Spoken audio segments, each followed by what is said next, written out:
Hi friends, আজকে তোমাদের সাথে শেয়ার করতে আসলাম আমার ছাদ বাগানে মরিচ গাছ থেকে মরিচ তোলা। তো ফ্রেন্ডস দেখো, আমার মরিচ গাছগুলোতে ঝাঁকে ঝাঁকে মরিচ ধরে আছে, ছিঁড়তে ইচ্ছা করে না, তাও না ছিঁড়ে পারবো না, এখন একটু প্রয়োজন। আমার আবার মনেই যাচ্ছে না যে মরিচ ছিঁড়ি। এই যে দেখো এত মরিচ ধরে আছে, এখন ছিঁড়ে নিয়ে যাইতেছি। আমি এই যে সবজিতে দিব, তারপর তোমার ইফতারি তৈরি করব, ওইখানে কিছু মরিচ লাগবে। তো তুলতে আসলাম, ভাবলাম যে বন্ধুদের সাথে শেয়ার করি। তো তোমাদের কেমন লাগছে কমেন্ট করে জানাবো কিন্তু। আমার এরকম ঝাঁকে ঝাঁকে মরিচ ধরা গাছগুলো দেখে তোমাদের কেমন লাগবে, তোমাদের কার কার মরিচ লাগবে নিয়ে যাও আমার বাগান থেকে। দেখো, মানে তাজা জিনিস, কোনো রকম বিষ না দেয়। আমরা বাজার থেকে খাই সবই তো বিষ, সবগুলাতেই কত কিছু দিয়ে তারপর বিক্রি করে। তাজা জিনিস খাওয়ার আনন্দটাই আলাদা, আর ফরমালিন মুক্ত। তো যাদের মরিচ লাগবে আমার ছাদ বাগানে চলে আসে, নিয়ে যাও।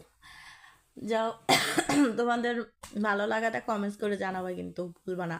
একটা লাইক করতে ভুলবা না, তোমাদের একটা লাইক আর একটা ভিডিও বানাতে উৎসাহ যোগায়। বাই ফ্রেন্ডস, ভালো থাকো, অনেক ভালো। তো আমার এখানেও কিছু মরিচ মরিচ গাছে মরিচ পাইকা গেছে। এইগুলো আরেক জাতে অনেক অসংখ্য টব আছে আমার মরিচ গাছে। বাই।